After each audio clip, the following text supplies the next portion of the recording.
1975년 미국의 경제학자인 존 켈브레이스라고 하는 분이 바로 저분이에요. 불확실성의 시대라고 하는 제목의 책을 썼는데 이 책이 전 세계에 대단한 영향력을 끼치고 그때부터 이 불확실성의 시대란 말이 회자되기 시작했어요. 정말로 우리가 사는 이 시대는요, 불확실성의 시대입니다. 이 시대는요, 확실한 게 없어요. 확실한 게 아무것도 없어요. 너무나 빠르게 변화해가지고 결과가 예측하기가 너무 어려워요. 세계를 호령하던 기업, 노키아나 소니 같은 호황을 누리던 기업이 하루아침에 도태되고 없어져요. 코로나로 인해 가지고 우리가 확실한 게 아무것도 없어요. 조금 기침하면 저것이 코로나가 아닌가 지금. 우리가 그런 시대 속에서 불확실한 시대를 살고 있어요. 며칠 전에 80이 넘은 우리 교회 집사님 신방을 했는데요. 그런 얘기를 하셔. 호흡이 아파가지고 고생을 너무 많이 하고 계시는데, 목사님 제발 나 좀 빨리 좀 죽게 기도를 좀 해주세요. 얼마나 힘들면 그러시겠어요. 그런데 자기 초등학생이 70명이었대요. 80이 좀 넘었는데 70명인데 몇 명 살았겠어요? 목사님 3명 살았어요. 2명은 요양병원에 누워있고 내가 그래도 집에 있습니다. 그러면서 2명은 요양병원에 있고 자기는 집에 있는데 자기는 이제 허리가 꼬꾸라져 가지고 잘 걸어 다닐 수도 없어요. 자, 여러분, 건강도 확실한 게 없어. 엊그저께 멀쩡한 것 같아도. 우리 인간들이 만든 AI가요, 놀라지 마십시오. 사람보다 더 영리해요 지금. 그래서요, 또 사람보다 힘이 훨씬 세요. 엘리베이터가 몇 명씩을 한꺼번에 끌어올리고 있어요. 그리고 어마어마한 일들을 하는 거예요. 사람보다 1000배 만배나 힘이 세. 그래서 사람들이 요즘 힘쓸 필요가 없고요, 머리 쓸 일이 없어. 얼마나 좋아요. 전에는 막 목회한다고 막 전화번호를 달달달 외웠는데 이제는 하나도 외우들 안 해요.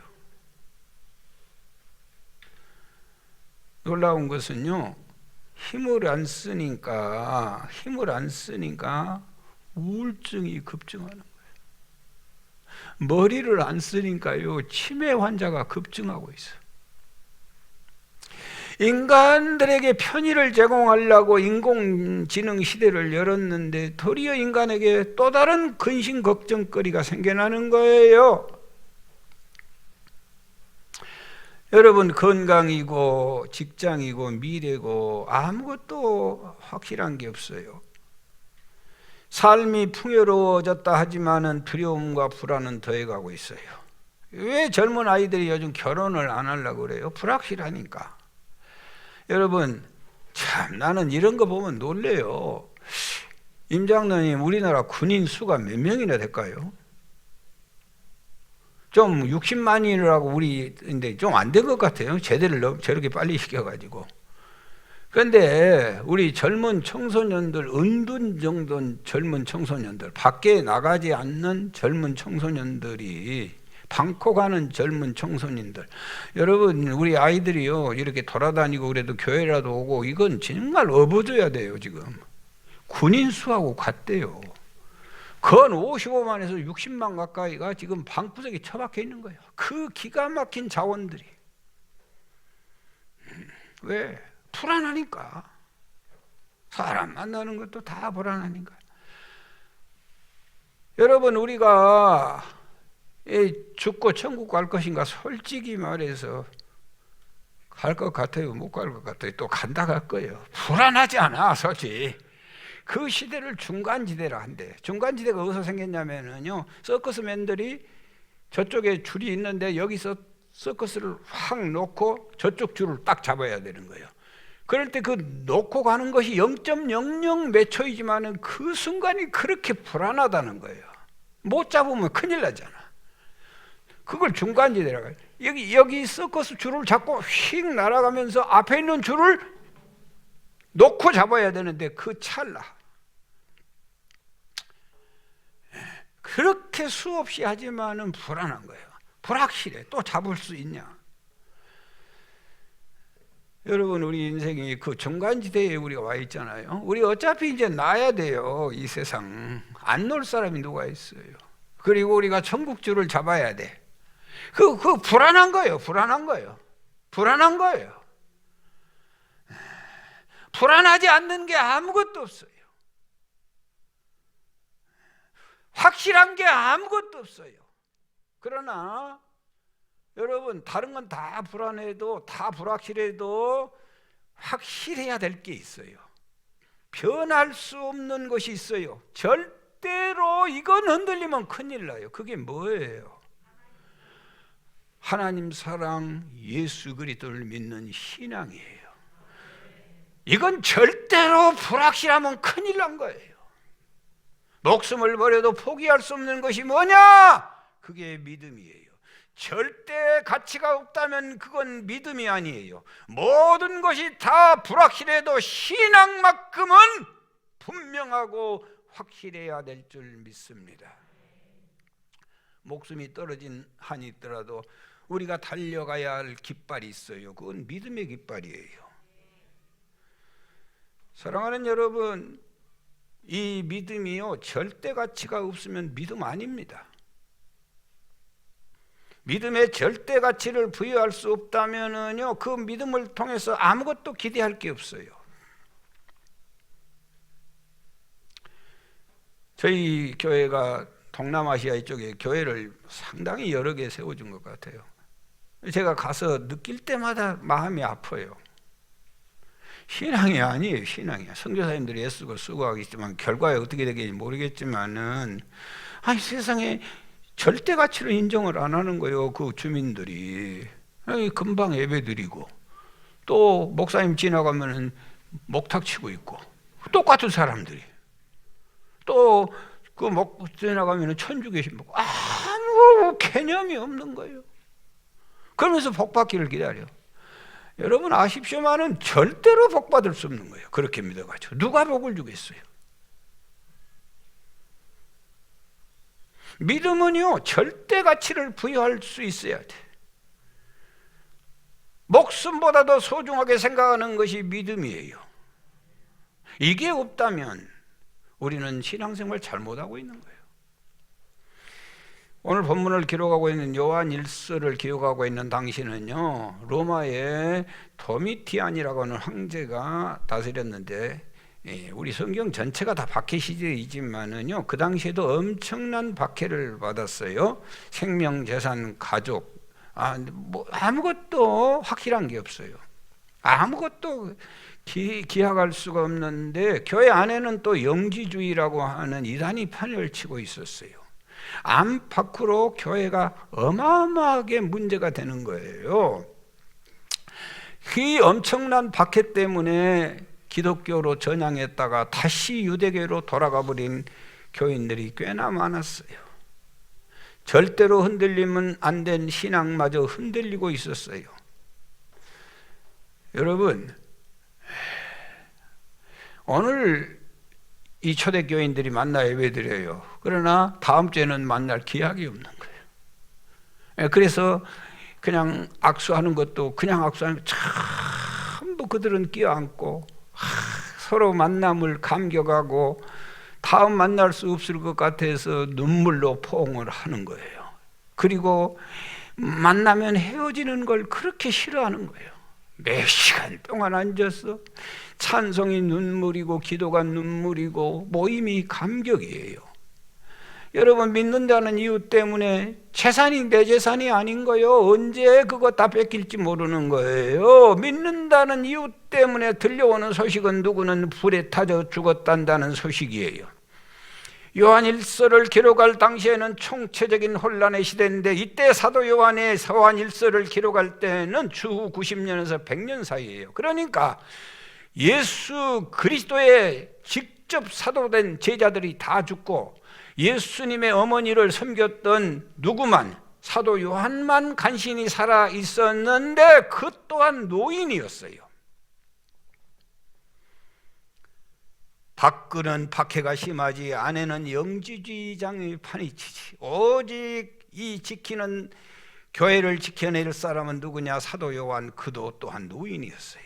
자, 여러분, 영지주의가 무슨 주의냐면요, 영지주의는요, 우리 예수님이 육체로 오지 않았습니다. 그런 주의예요. 육체로 오지 않았습니다. 자, 요한 2서 1장 7절, 자 같이 보겠어요. 시작. 미워하는 자가 세상에 많이 나왔나니 이는 예수 그리스도께서 육체로 오심을 부인하는 자라. 이런 자를 미혹하는 자요 적그리스도니. 이걸 이제 여러분, 영지주의는 이원론이라 그러는데요, 무슨 얘기냐면은 영은 깨끗하고 육체는 더럽다는 거예요. 육체는, 우리 육체가 문제지 않아요. 육신의 정욕, 이 육신을 벗어버리면 우리가 완전한데 육신을 입고 있기 때문에 매일 실수하고 이 문제가 커요. 그래서 그 거룩하시고 신령하고 전능하신 하나님이 어떻게 육체를 입고 오냐는 거예요. 말도 안 된다. 육체로 예수님이 오실 수 없다. 예수님이 육체로 오신 것이 아니라 너무너무 예수님을 사모하는 심령들에게 잠깐 현상으로 나타나는 것이다. 그래서 그걸 가현설이라고 그래요. 예수님이 육체로 오신 것을 부인하는 거예요. 여러분, 이게 별거 아닌 것이 아니라 이건 기독교 전체를 흔들어 버리는 거예요. 자, 예수님이 육체로 안 왔으면 십자가 지겠어요? 못 지겠어요? 못 지지요. 예수님이 육체로 안 왔으면 피 쏟겠어요? 안 쏟겠어요? 그래, 죄사함이 없지요. 죽지 않았는데 무슨 부활이 있겠어요? 무슨 용서가 있겠어요? 무슨 구원이 있고 천국이 있고 무슨 성령이. 기독교 전반이 흔들려 버리는 거예요. 당시의 크리스찬들은요, 그래서 이 영지주의가 교회 안에 판을 치지 밖에서는 엄청난 박해가 시작되지, 그들의 신앙은 갈팡질팡 정신을 차릴 수가 없는 거예요. 사랑하는 여러분, 우리가 믿는 이 십자가의 깃발은요, 총탄이 날아와도 나는 예수 믿습니다 이렇게 외치고 가야 할 위대한 우리의 신념이요, 절대 변할 수 없는 믿음인 줄 믿습니다. 할렐루야. 그런데 초대교우들은 마지막 보루 믿음까지도 흔들리고 있었어요. 여러분, 예배 시간마다 참석하는 사람도 흔들렸고요, 정통 보수신앙을 가졌다는 사람도 흔들렸고요, 유대인들은요, 성인식을 하기 전에 창세기, 출애굽기, 레위기, 민수기, 신명기, 모세오경을 달달달 외워요. 그래도 흔들려. 목사가 되고 장로가 되고 제사장이 되고 직분을 받은 사람들도 다 흔들려요. 주일날이면 교회 가서 꼭꼭 예배 잘 드리고 찬양대 한 사람도 흔들리고 종교란에 기독교라고 쓰고 전도하고 헌신하고 선교했던 사람도 다 흔들리는 거예요. 신앙은 흔들리면 안 되는 거거든요.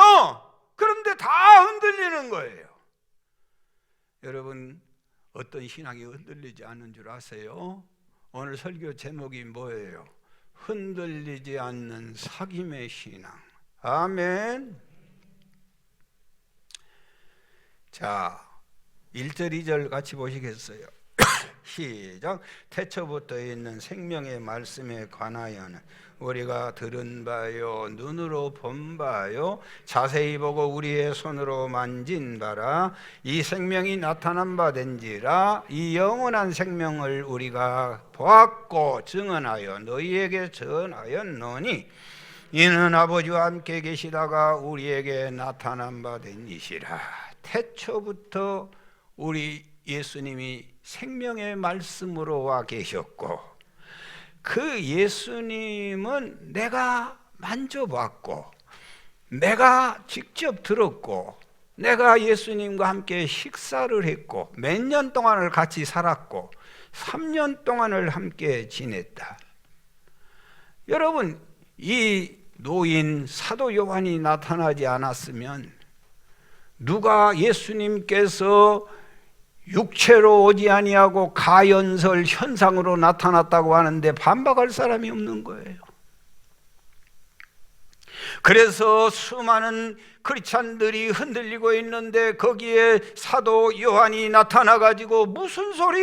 내가 만났다고, 내가 들었다고, 내가 직접 보았다고. 그분이 십자가에 달려 돌아가실 때 실신한 예수님 어머니를 내가 품에 안았다고, 성만찬을 베풀 때 내가 예수님의 가슴에 내 머리를 기댔다고, 변화산에서 겟세마네 동산에서 내가 주님과 함께 기도했다고. 무슨 소리? 그분은 육체로 오신 것이 분명해. 할렐루야. 여러분, 신앙의 절대 가치를 인정할 수 없다면 아무런 기적도 아무런 은혜도 아무런 축복도 기대할 수가 없습니다. 다른 이로서는 구원을 얻을 수 없나니 천하 인간에게 구원을 얻을 만한 다른 이름을 우리에게 주신 일이 없는 줄 믿습니다. 오직 예수 그리스도. 할렐루야. 마태복음 16장에요, 가이사 빌립보 지방에서 예수님께서 제자들에게 물었어요. 뭐라고 물었어요? 사람들이 나를 뭐라가디? 그렇게 물었어. 그랬더니 뭐라겠어요? 예, 사람들이요, 더러는 세례 요한, 더러는 에레미야, 더러는 엘리야라 갑디다. 어떤 사람은 선지자 중에 한 사람이라 하대요. 그랬더니 너희들은 나를 누구라 하냐? 그랬더니 시몬 베드로가 뭐라고 했어요? 주는, 시작, 할렐루야. 그랬더니 주님이 뭐라고 말씀하셨어? 바요나, 시몬아, 복이 있다. 이를 알게 한 것은 혈육이 아니다. 하나님 아버지가 직접 너 알게 해주신 것이다. 그 다음에 또 뭐라겠어요? 너는 베드로다. 이 반석 위에 내 교회를 세우리니 음부의 권세가 이기지 못할 것이다. 그 다음에 또 뭐라겠어요? 내가 너에게 천국 열쇠를 주니 네가 땅에서 무엇이든지 매면 하늘에서도 매이고 네가 땅에서 무엇이든지 풀면 하늘에서도 풀릴 것이니라. 주는 그리스도시요 살아계신 하나님의 아들이십니다. 여러분, 교회 다니면서요, 석가나 공자나 예수나 똑같다고 생각한 사람은 내가 몇 번 말했어요. 마르고 닳도록만 했어요. 다른 것은 다 있더라도 이것만은 잊으면 안 돼요. 절대로 구원 못 받습니다.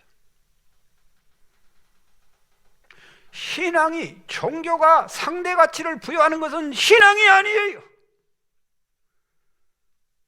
오직 예수 그리스도, 오직 예수 그리스도.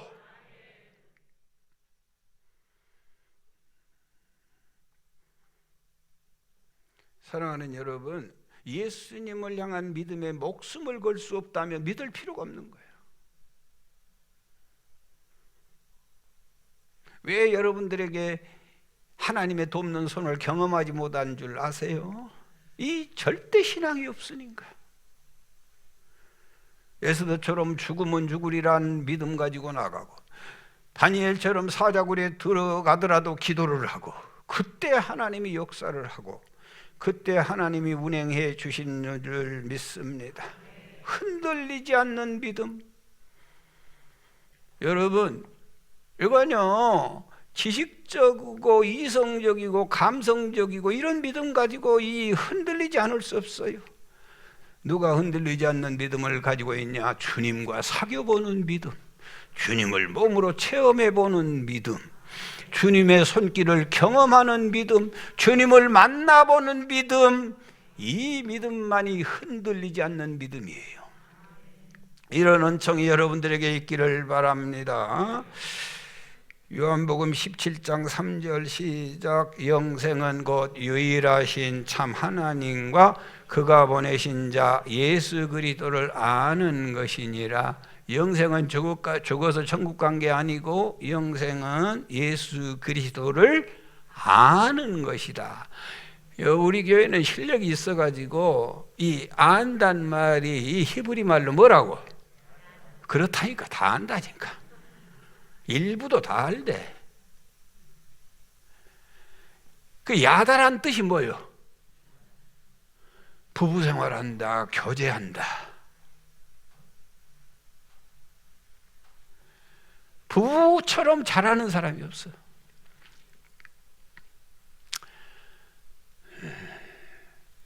남편이요, 부부 생활하면 남편이 아내가 방구 잘 끼는지도 다 알고 있어. 다 알고 있어. 뭘 모르겠어. 아내가 방구 잘 낀 것만 하면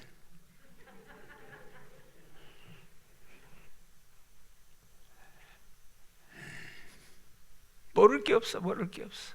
뭘 모르겠어. 그게 영생이라고. 영생.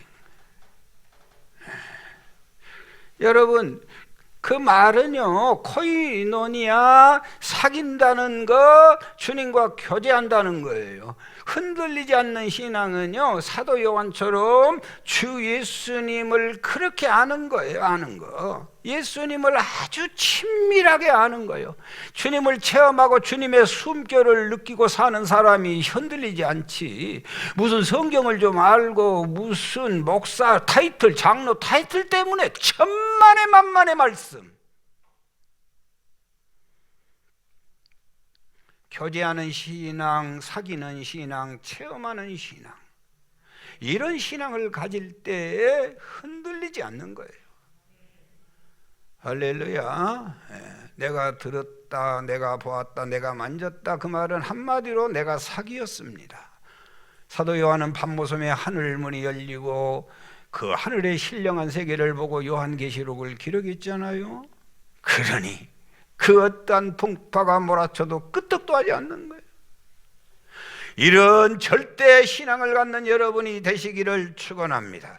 우리 예수님은 태초부터 계셨어요. 우리 예수님은 하나님과 교제하시다가 지금은 우리에게 와 있어요. 우리 예수님은 생명을 내가 손으로 만졌어요. 내가 직접 들었거든요. 그분의 내가 눈으로 확실하게 봤거든요. 아멘입니다. 사랑하는 여러분, 사도 요한이 흔들리는 교우들에게 이렇게 외치는 거예요. 내가 만났다고, 내가 보았다고, 내가 들었다고. 변하지 않는 믿음으로 승리하는 우리 모두가 되어야 할 줄 믿습니다. 찬송 한 장 부를까요? 488장 488장 이 몸의 소망 무예인가 찬송 부르고,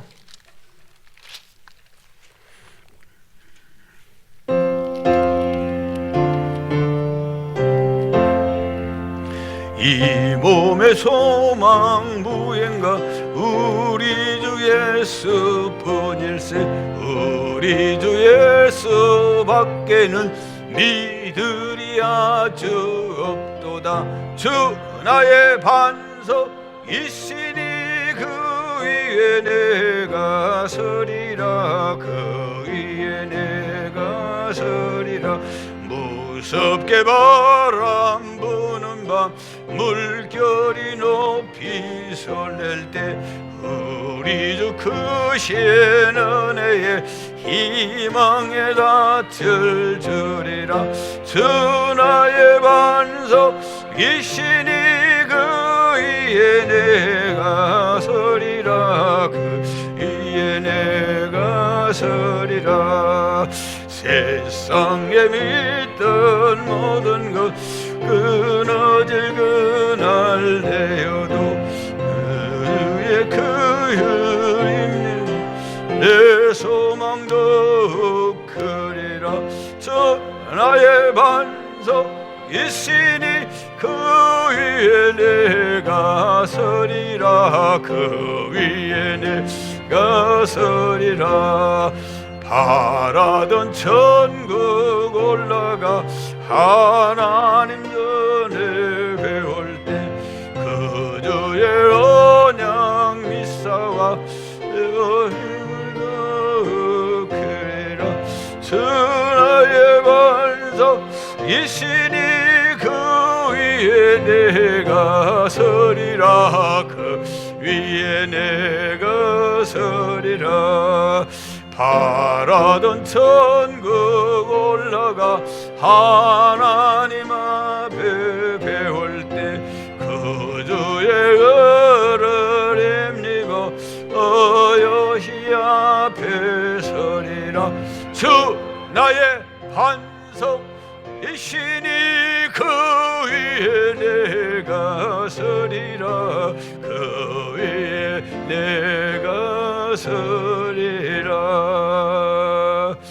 할렐루야. 우리 모두가 사도 요한처럼 흔들리지 않는 사귐의 믿음을 가져야 할 줄 믿습니다. 사도 요한이 왜 그의 신앙이 흔들리지 않았나? 체험했기 때문에, 사교받기 때문에, 주님을 체험했기 때문에. 이런 은총이 우리 모두에게 있기를 바랍니다. 자, 3절 보시겠어요? 시작. 우리가 보고 들은 바를 너희에게도 전함은, 우리가 보고 들은 바를 너희에게도 전하면, 누가 지금 하는 얘기예요? 사도 요한이 흔들리는 교우들에게 이렇게 얘기하는 거예요. 우리가 보고 들은 바를 너희에게도 전하면 너희로 우리와 사귐이 있게 하려 함이니, 우리의 사귐은 아버지와 그 아들 예수 그리스도와 더불어 누림이라. 여러분, 요한이 왜 전한다고요? 뭐 하기 위해서 전한다고? 사귀자고 전하는 거예요. 사귀기 위해서. 전함의 목적이 전함으로 끝나는 것 아니고, 전함의 목적이 복음을 듣는 것으로, 아멘한 것으로 끝나지 말고 사귀기 원한다는 거예요. 아이고, 예수님이 육체로 있어야 사귀지요. 우리는 틀렸어요. 그 말이 맞아요, 틀려요? 틀렸죠. 예수님이 왜 가셨어요? 영으로 오시려고. 훨씬 더 수많은 사람들과 사귐을 위해서 일부러 그렇게 하신 거예요. 초대교회보다 지금 2000년의 역사가 지냈지만 수많은 사람들이 그리스도 예수의 절대 신앙으로 목숨을 버리고 그 믿음 가지고 하나님의 위대한 역사를 오늘 또 얼마나 많은 사람들이 간증하고 살고 있어요.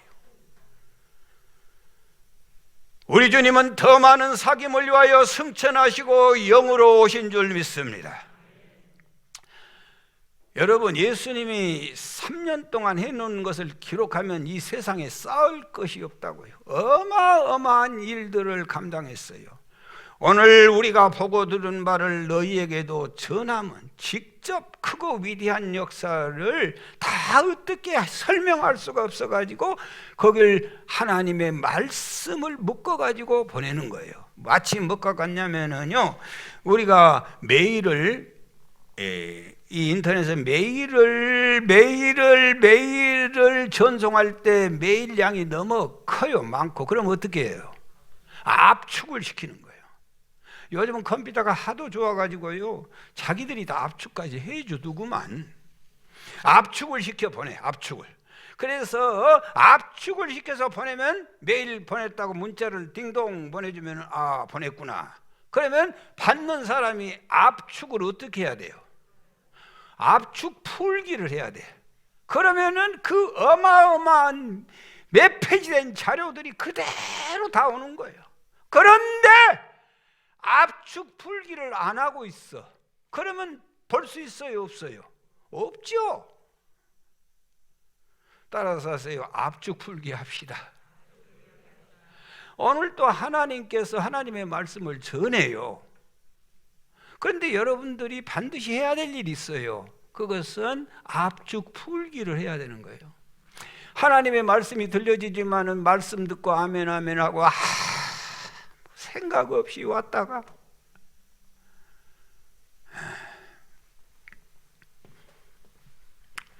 여러분 예배 드리는 모습이 이래요.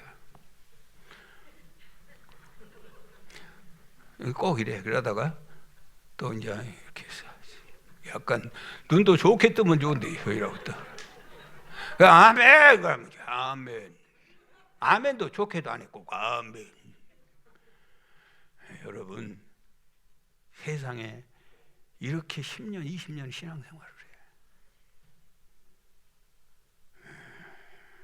그래서 이 복받고 잘 살면 내가 왜 이렇게 애가 터지겠어요? 내가 몇 년이나 목회한다고.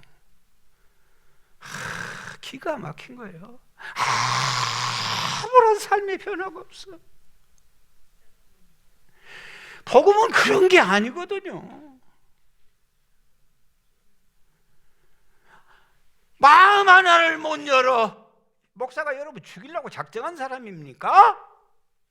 어떻게 하면 가장 좀 도와주고 잘되게 복되게 해보려고 몸부림을 치는데 그 진정함을 몰라줘.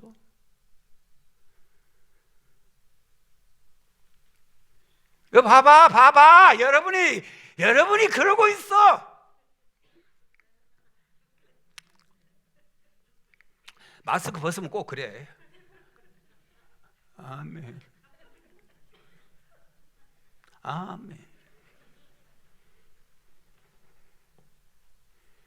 그러면서 별 일도 없어. 그러면서도 다 절하지 말고 저 시간에 얼른 하고 마치제만.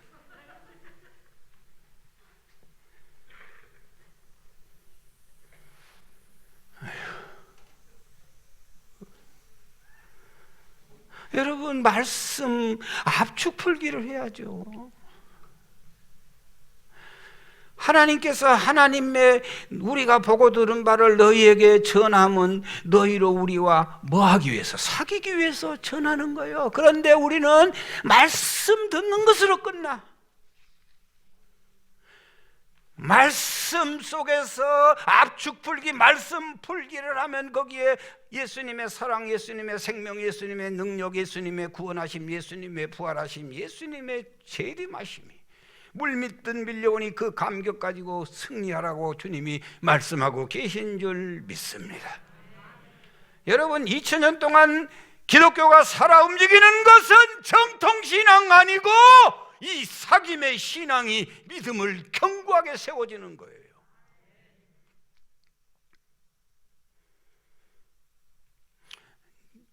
꽃 좀 보십시오. 나는 여러분은 별거 아닌 것 같아도 나는 감동하고 있어요. 수많은 사람들은 말씀 듣고 말씀으로 맞춰버리는 거예요. 그 어떤 사람은 말씀으로 이 역사를 이루어내는 거예요. 아주 작은 부분이지만 우리의 사귐은 아버지와 그의 아들 예수 그리스도를 더불어 누림이라. 우리가 이것을 쓰면 우리의 기쁨이 충만하게 하려 함이니라. 말씀의 압축 풀기를 해서 순종하면 아버지와 아들 예수 그리스도와 더불어 놀라운 역사를 누리게 되고 그 누림 때문에 기쁨이 충만하게 된다는 말씀이에요. 아버지와 예수 그리스도를 누린다는 말이 무슨 말이에요? 하나님의 능력, 예수님의 능력을 누리는 거고 내 삶 속에서 하나님의 권세를 누리는 거고 하나님의 구원을 누리는 거고 하나님의 평안과 행복을 누리는 거고 하나님의 그 강건하심, 하나님의 그 자비하심을 누리게 되는 거예요.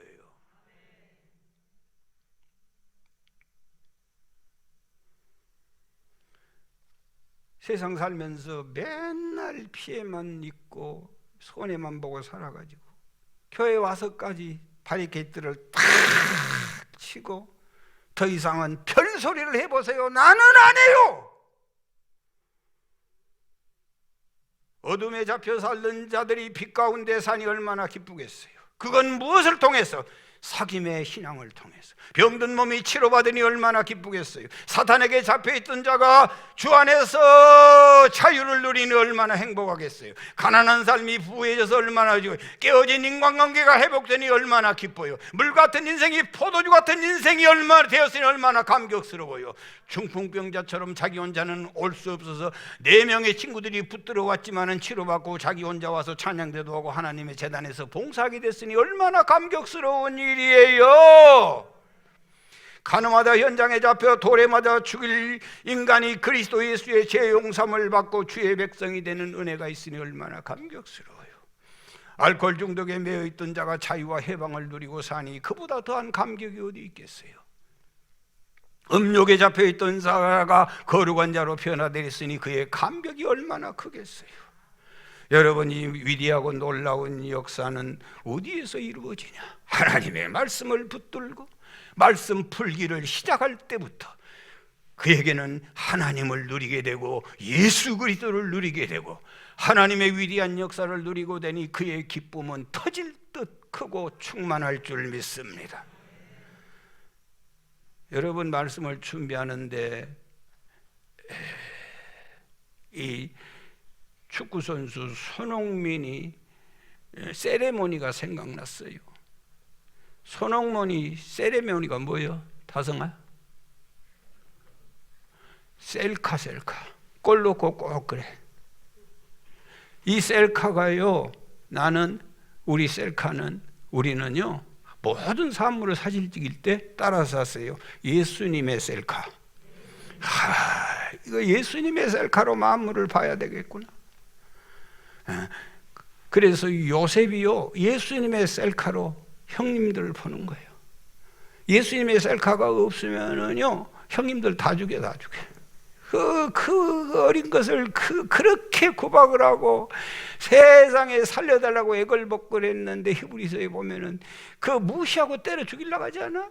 그런데 예수님의 이 카메라로 보니까 형님들 나를 팔았다고 근심하지 마세요.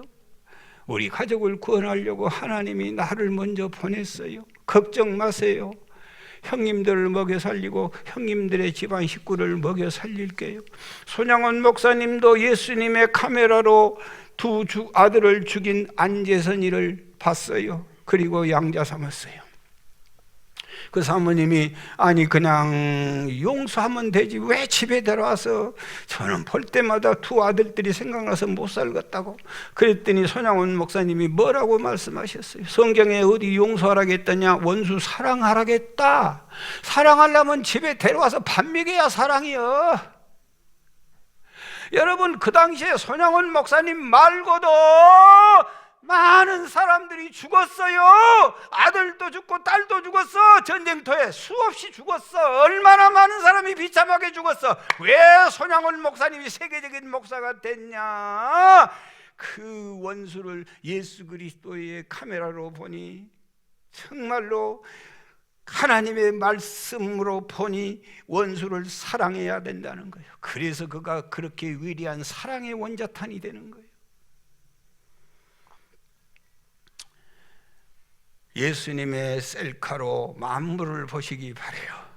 형제가 밉습니까? 남편이 밉습니까? 예수 그리스도의 카메라로 보시기 바래요. 할렐루야. 스토트 목사님이 아프리카에 가서 열심히 선교하고 있는데 우리 송호영 목사님도 열심히 잘 선교하고 있어요. 늘 저한테 연락이 옵니다. 이 스토트 선교사님이 아프리카에 가서 열심히 선교하고 있는데요, 아침 식사를 하고 있는데 방을 정리하던 아이들이 뛰어와가지고 목사님 침대에 뱀이 있어요. 침대에. 식사를 마치고 담요를 이불을 덜추봤더니 자기가 누워있는 자리에 그때까지도 이 초록색 뱀이 안 가고 그때까지도 이렇게 그 자리에서 이렇게 둥우리를 틀고 앉았는 거예요. 물리면 죽는다는 원주민들이 일려줬던 바로 그놈이 거기 있는 거예요. 간밤에 그놈과 함께 잤어요. 얼마나 피곤했던지 뱀이 옆에 붙어있는 듯 모르고 잠을 잤어요. 여러분, 이 스토트 선교사님께서요 그렇게 글을 남겼어요. 하나님, 천지분간 모르고 자고 있는데 하나님의 사자들은 나를 지키려고 한숨도 못 잤군요. 하나님 감사해요. 이게 하나님과 사귀는 삶이요, 이게 하나님을 누리는 삶이요. 이런 은총이 여러분들에게도 있기를 바라고 지금도 그 은총 안에 우리 교인들이 살고 있는 줄 믿습니다. 수많은 뱀들이 교통사고 난 속에서 위협 속에서 있었지만은 여러분 제주로 그렇게 잘 산 줄 아세요? 그때마다 하나님의 돕는 천사가 우리의 생명을, 우리의 가정을, 우리의 자녀를 보호해 주시는 줄 믿습니다. 너 주님과 사귀어 살며 새 생명이 넘치리라. 주 예수를 찾느니 앞에 참 밝은 빛 비추어라. 주 예수께 조용히 나가 내 마음을 쏟아 놓으라.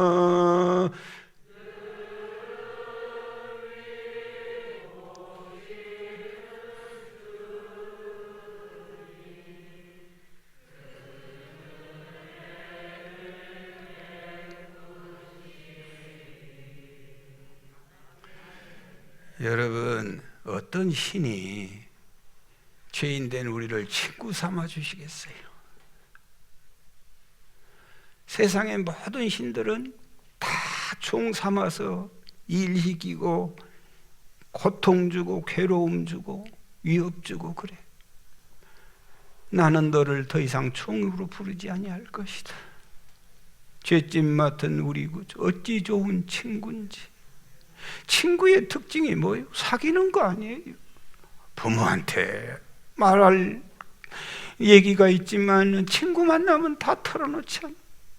아내한테 못할 말이 있지만 친구 만나면 하잖아.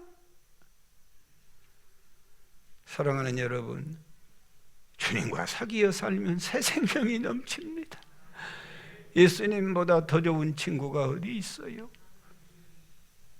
하나님의 말씀을 주신 목적이 있어요. 말씀으로 덮어두면 아무런 일은 일어나지 않을 거예요. 그 하나님의 말씀을 전하면 우리와 사귐을 위해서 전한다는 거예요. 하나님과 사귀기 시작하고 그 말씀을 그대로 순종하고 풀어내기 시작하면 하나님과 주 예수 그리스도의 그 엄청난 은혜를 누리고 살고 그 누림을 체험하니 가슴속에서 벅찬 기쁨과 감격이 샘솟을 줄 믿습니다. 하나님의 사귐을 이룬 D.L. 무디 목사님이 이런 설교를 했어요. 영국의 런던 거리에 가면은 걸어 다니는 사람이 있습니다. 그 사람은 가난한 사람입니다. 그런데 마차를 타고 다니는 사람이 있어요. 영국 런던 거리에 마차 타고 다니는 사람은 그래도 좀 나은 사람입니다. 그런가 하면은 마차를 타고 시종을 하나 거느리고 다닌 사람이 있는데 이 사람은 상당히 부자입니다. 그런가 하면은 마차를 타고 시종을 둘 거느리고 다닌 사람이 있는데 이 사람은 아주 큰 부자입니다. 그러면서 뭐라고 한 줄 아세요? 하나님과 사귀고 흔들리지 않는 신앙으로 사는 사람은 세상에서 가장 큰 부자입니다. 여호와는 나의 목자시니 나는 부족함이 없습니다 하고 절대 믿음을 가지고 따라가는 그 사람은, 하나님과 사귀고 사는 그 사람은 세상에서 가장 큰 부자입니다. 왜요? 그 사람은 시종을 둘이나 다리고 다니기 때문입니다. 그러면서 시편 23편 6절을 여러분 보여줬어요. 자, 보시겠어요? 시편 23편 6절, 여기에서 시종 둘을 찾는 지혜가 있기를 바라요. 시작. 내 평생의 선하심과 인자하심이 반드시 나를 따르리니 내가 여호와의 집에 하나님을 사귀고 사는 사람, 주님을 목자로 모신 사람은 종이 둘 따라. 누구요? 똑똑하도다, 똑똑하도다, 참으로 똑똑하도다. 일부는 못 찾더라니까. 하나님과 사귀고 사는 사람에게는 시종이 둘 따른다네. 무슨 시종이? 선하심과 인자하심이. 선하심과 인자하심이 항상 호위하여 주시고, 그래서 악한 것들이 오면 선하심이 막아주시고, 어리석은 것들이 오고 강팍한 것들이 오면 인자하심의 시종이 막아주시고 인도해 주시는 거예요.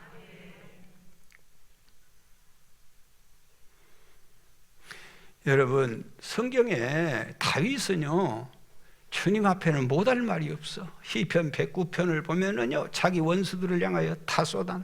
하나님 그거 과부 만들어 버리세요. 그 자식들 고아 만들으세요. 막 이런 걸 털어놔. 왜 그런 줄 아세요? 하나님하고 그렇게 친하다는 거예요. 여러분은 누구하고 친해요? 하나님하고는 안 친해.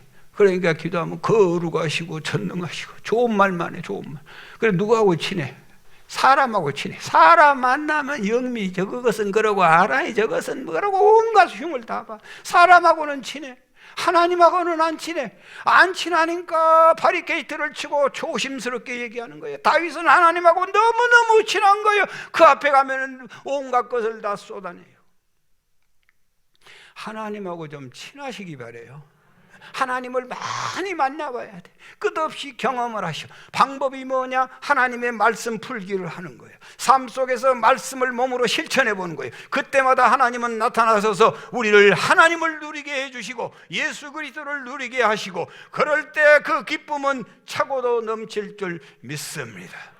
우리에게는 종이 둘이 있어요. 무슨 종? 선하심과 인자하심이 반드시 나를 따르리니. 언제까지 따른다고요? 내 평생에 선하심과 인자하심. 잠깐 따르는 게 아니고 평생 따라다녀. 미국의 알라베마주는요 목화 농사를 지었는데요 2년 동안 벌레 때문에 농사가 완전히 망쳤어요.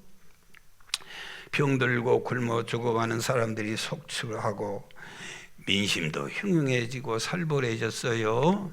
여러분, 그 알라베마 교회 목사님과 성도들이 기도했어요. 기도하기 시작했어요. 하나님, 백성들이 이렇게 힘들어하는데 어떻게 하면 좋아요? 그랬더니 기도했더니 성령의 선하심과 인자하심이 수종들기 시작했어요. 주혜종 목사님에게 지혜를 주는 거예요. 자, 거기다가 뭐 심었어요? 목화가 안 되니까 뭐 심었어? 어떻게 하셨어? 거기에 땅콩을 심었어. 땅콩을 심었더니요 세상에 벌레도 하나도 없지. 풍년 들렸지. 그의 풍년 들었지. 그 다음에는 그렇게 두려워하지 말고 대답하라니까. 털려도 괜찮아. 그 다음에는 또 풍년 들고 또 계속 풍년 드는 거예요. 그래서요 땅콩밭에서 대통령이 나왔어. 누구요? 지미 카터 대통령. 땅콩 농사 지어가지고. 여러분 주님과 사귀시기 바래요. 오늘도 형용할 수 없는 은혜와 축복을. 오늘 아침에 내가 잠깐 봤는데요 고도원 씨라고 여러분 들어봤어요? 아침 편지. 그분은 가난한 교회 목사님 아들이었어요. 그래가지고 목사님이 아버지가 목회를 잘 못했던가 어린 시절에 10번 이사를 갔어요. 이곳에 밀리고 저곳에. 어느 학교에 갔더니 다 왕따 당하는 거예요. 적응하려면 옮기고. 그 시골 교회 목사가 뭐 애들 옷을 제대로 입혔겠어요. 학원을 제대로 보내겠어. 아니 어느 달인가 어떤 뗄 사건이 형아가 아주 다정하게 해주더라네. 다정하게 해주더라고요. 그러면서 가자고 그래서 이렇게 기쁜 일 있냐 그러고 따라갔더니 들어봤어요? 고도원 씨. 김대중 대통령의 연설문을 썼던 사람이 훗날에. 따라갔더니 여러분 옛날에 그 똥통판 만들어 놓고 그 위에다가 사라이 흙을 깔아놓고 거기다 집어넣더라네. 끌고 가서. 그래서 전체 똥을 뒤집어 쓰고 그 다음에 그래 놓고는 막 한 20여 명이 깔깔대고 웃고 즐거워하는데 인생 살겠어요? 고도원 씨. 그래가지고요 그때부터 그날이 자기에게는 독서의 광을 만들었다는 거예요. 날마다 책 읽기를 시작해가지고 그 고난이 그에게 선함과 인자하심의 길로 인도해가지고 지금은요 어마어마 그의 편지를 읽는 사람이 무슨 350만 명이 된다라. 수많은 사람들이 소망과 용기를 갖게 되는 거예요. 할렐루야. 찬송하시겠어요?